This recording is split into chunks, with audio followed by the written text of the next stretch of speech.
Comparing the German and the Polen raw wood information. Poland and Germany both have their own sets of raw wood norms and standards.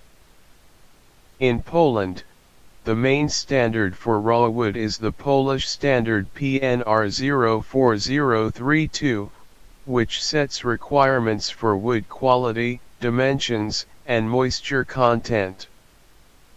It also includes specifications for grading and sorting raw wood based on its intended use.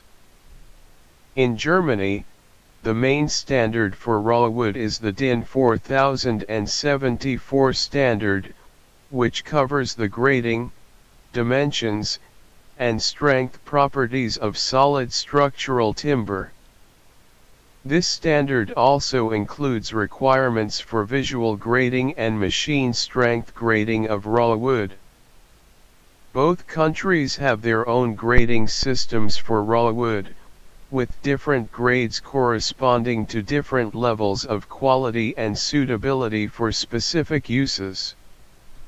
In Poland, the grading system is based on the visual appearance and quality of the wood, while in Germany, the grading system is based on the strength properties of the wood.